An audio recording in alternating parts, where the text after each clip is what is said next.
నమస్తే, నేను Chandana. Welcome to great Andhra top stories. పొత్తులపై సంతృప్తిగా లేని లోకేష్.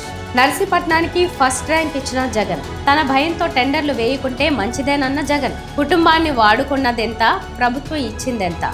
ఇతర పార్టీలతో కలిసి ప్రభుత్వాన్ని ఏర్పాటు చేయడంపై మంత్రి నారా లోకేష్ సంతృప్తిగా లేరు. అయితే రాజకీయంగా అనివార్య పరిస్థితుల్లో మాత్రమే జనసేన బీజేపీతో కలిసి ఎన్నికలకు వెళ్లారనేది బహిరంగ రహస్యమే. నిజానికి గత ఎన్నికల్లో మరీ ముఖ్యంగా జనసేనతో పొత్తు పెట్టుకోవడం లోకేష్కు ఏ మాత్రం ఇష్టం లేదని విశ్వసనీయ వర్గాల సమాచారం. తన దయా దాక్షిణ్యాలపై చంద్రబాబు మూడోసారి సీఎం అయ్యారనే భావన కలిగేలా పవన్ కళ్యాణ్ పలు సందర్భాల్లో మాట్లాడడం లోకేష్కు రుచించలేదు.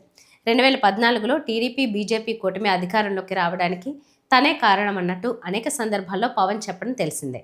అవన్నీ కూడా లోకేష్ మనసును చివుకుమనిపించాయి. ఆ అనుభవాల దృష్ట్యా 2024 ఎన్నికల్లో జనసేనతో పొత్తుకు లోకేష్ వ్యక్తిగతంగా వ్యతిరేకమని ఆయన సన్నిహితులు చెప్పిన మాట. అయితే వై నాట్ 175 అని వైఎస్ జగన్ తీవ్రంగా భయపెట్టడంతో ఎందుకైనా మంచిదని చంద్రబాబు ఒప్పించి అందరితో కలిసి రాజకీయ ప్రయాణం సాగించారు. చివరికి అపరిమితమైన అధికారాన్ని కూటమి దక్కించుకుంది. కూటమి సర్కార్లో లోకేష్ అత్యంత ముఖ్యమైన నాయకుడయ్యారు. ఈ నేపథ్యంలో మరోసారి అధికారంలోకి రావడంపై లోకేష్ కామెంట్స్ ప్రాధాన్యం సంతరించుకున్నాయి. నూతన పార్లమెంటరీ పార్టీ అధ్యక్షులు, ప్రధాన కార్యదర్శులతో పాటు జోనల్ కోఆర్డినేటర్లతో ఉండవల్లిలోని నివాసంలో నిర్వహించిన సమావేశంలో మంత్రి లోకేష్ మాట్లాడారు. 1999లో మాత్రమే మనం రెండోసారి గెలిచామన్నారు. ఆ చరిత్ర తిరగరాయాల్సిన బాధ్యత మనపై ఉందని లోకేష్ అన్నారు. సొంత ఇల్లు కంటే కిరాయి ఇల్లుపై దృష్టి పెడుతున్నామని కీలక కామెంట్ చేశారు. దీనికి ఫుల్ స్టాప్ పడాలని ఆయన కోరారు. ఈ కామెంట్స్ చాలు పొత్తుపై లోకేష్ అసంతృప్తిగా ఉన్నారని తెలుసుకోవడానికి. సొంతంగా ప్రభుత్వాన్ని ఏర్పాటు చేసుకునేలా పార్టీ బలపడాలనేది ఆయన ఆకాంక్ష. సొంత ఇల్లు కంటే కిరాయి ఇల్లుపై దృష్టి పెడుతున్నామనే లోకేష్ మాటలకు సొంత కాళ్లపై కంటే జనసేన బీజేపీలపై ఆధారపడడానికే ప్రాధాన్యం ఇస్తున్నామనే అర్థం ధ్వనిస్తోంది. ఈ ధోరణిలో మార్పు రావాలనే గట్టి పట్టుదలతో లోకేష్ ఉన్నారు. టీడీపీ భవిష్యత్ దృష్ట్యా ఇది మంచి ఆలోచన. అయితే ఎంతవరకు పార్టీని బలోపేతం చేసుకుంటారో చూడాలి. ఏపీలో వైసీపీని సంస్థాగతంగా బలోపేతం చేయాలని అధినేత వైఎస్ జగన్ గట్టిగా తీర్మానించారు. ఈ క్రమంలో పార్టీకి సంబంధించి ప్రతి నియోజకవర్గంలో ఇన్ఛార్జీలను నియమించారు. పట్టణ, మండల, గ్రామ వార్డు, బూత్ స్థాయి కమిటీలను ఆయా అసెంబ్లీ నియోజకవర్గం ఇన్ఛార్జీలు పూర్తి చేయాలని జగన్ ఆదేశించారు. ఈ విషయంలో చాలామంది ఇన్ఛార్జీలు ఇంకా కసరత్తులో ఉన్నారు. కొందరైతే సగం పైగా చేశారు. అయితే ఎప్పటికప్పుడు ఇన్ఛార్జీల పనితీరుని బేరీజు వేస్తున్న జగన్ ఈ విషయంలో తొందరగా పూర్తి చేసిన వారికి ర్యాంకింగ్లు ఇస్తున్నారు. అలా ఉమ్మడి విశాఖ జిల్లా నర్సీపట్నానికి రాష్ట్రంలోనే మొదటి ర్యాంకు దక్కింది. అసెంబ్లీ నియోజకవర్గం నుంచి బూత్ స్థాయి దాకా అన్ని కమిటీలను, కార్యవర్గాలను, అనుబంధ కార్యవర్గాలను మొత్తం అక్కడ పూర్తి చేశారు. వైసీపీ మాజీ ఎమ్మెల్యే ఇన్ఛార్జి అయిన పెట్ల ఉమాశంకర్ గణేష్ ఈ ఘనతను సాధించి జగన్ ప్రశంసలు అందుకున్నారు. ఆయన తన నియోజకవర్గంలో 11,700కి పైగా కమిటీలను వేసి పూర్తి స్థాయి కార్యవర్గాలను నియామకం చేశారు.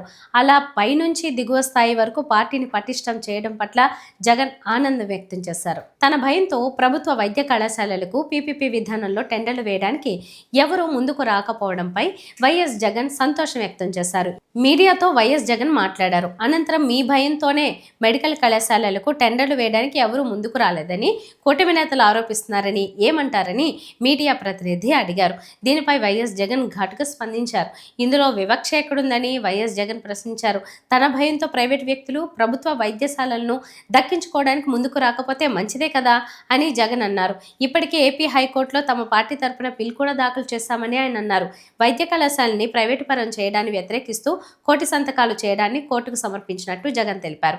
మెడికల్ కళాశాలను పీపీపీ విధానంలో అభివృద్ధి చేయాలనుకోవడంలో పెద్ద స్కామ్ ఉందని వైఎస్ జగన్ ఆరోపించారు. స్థలంతో పాటు వైద్య సిబ్బంది కూడా ప్రభుత్వానికి సంబంధించినవే అన్నారు ఆయన.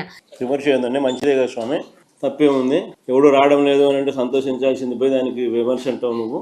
న్యాయ పోరాటంలో భాగంగా ఈరోజు నేను కోర్టులో నేను అడ్మిట్ కూడా అయింది కదా.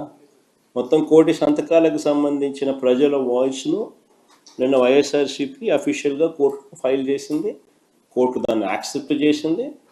6 వారాల్లో గవర్నమెంట్ స్పందించారని చెప్పి గవర్నమెంట్కి కూడా సమన్లు పంపించింది. అది cases going on in the court. ఇది biggest scam of the decade నిజంగా చెప్పాలనంటే. అసలు ఎక్కడైనా కూడా మెడికల్ కాలేజీలను కట్టినవి, ఆల్మోస్ట్ అయిపోయే పరిస్థితిలో ఉన్నవి, సగం కట్టినవి, ఎక్కడైనా కూడా ఫ్రీగా ఇవ్వడమే కాకుండా ఆ ఫ్రీగా ఇచ్చిన దాంతో సంతృప్తి చెందక ఆ జీతాలు కూడా 2 ఏళ్ల పాటు ఆ మెడికల్ కాలేజీలు నడపడానికి సంబంధించిన జీతాలు కూడా సంవత్సరానికి 60 కోట్ల రూపాయలు, 2 ఏళ్లకు 120 కోట్లు ఒక్కొక్క కాలేజీకి అయ్యే ఖర్చు ఈయన ఇస్తాడంట ఎదురు. గవర్నమెంట్ ల్యాండ్, గవర్నమెంట్ ఆస్తి, గవర్నమెంట్ బిల్డింగ్లు, government medical college, government staff, జీతాలు ఇచ్చేది గవర్నమెంటు, కానీ లాభాలేమో ప్రైవేట్ వాళ్ళకి. కానీ 2 ఏళ్ల పాటు జీతభత్యాలు ప్రభుత్వమే భరిస్తుందని, లాభాలు మాత్రం ప్రైవేటు వ్యక్తులకే కట్టబెట్టడం అంటే స్కామ్ కాకుండా ఇంకేంటని ఆయన ప్రశ్నించారు. ఆదోని మెడికల్ కాలేజీకి కిమ్స్ టెండర్ వేసిందని విస్తృతంగా ప్రచారం చేసుకున్నారన్నారు. వైసీపీ హయాంలో దళిత వైద్యుడు డాక్టర్ సుధాకర్ వివాదాస్పదం అయ్యారు. ముఖ్యంగా కరోనా సమయంలో ప్రభుత్వ వైద్యుడైన డాక్టర్ సుధాకర్ నాటి వైఎస్ జగన్ ప్రభుత్వంపై తీవ్ర విమర్శలు గుప్పించారు. దీంతో టీడీపీకి ఆయన ఇష్టమైన అధికారి అయ్యారు. ఆ తర్వాత డాక్టర్ సుధాకర్ మరణం చెందారు. ఓవరాల్గా డాక్టర్ సుధాకర్ పేరు కేంద్రంగా ప్రతిపక్ష టీడీపీ పెద్ద ఎత్తున రాజకీయం చేసింది.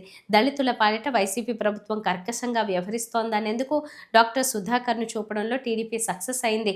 డాక్టర్ సుధాకర్ కేంద్రంగా వైసీపీ ప్రభుత్వంపై విమర్శలు గుప్పించి టీడీపీ రాజకీయంగా భారీ లబ్ధి పొందింది.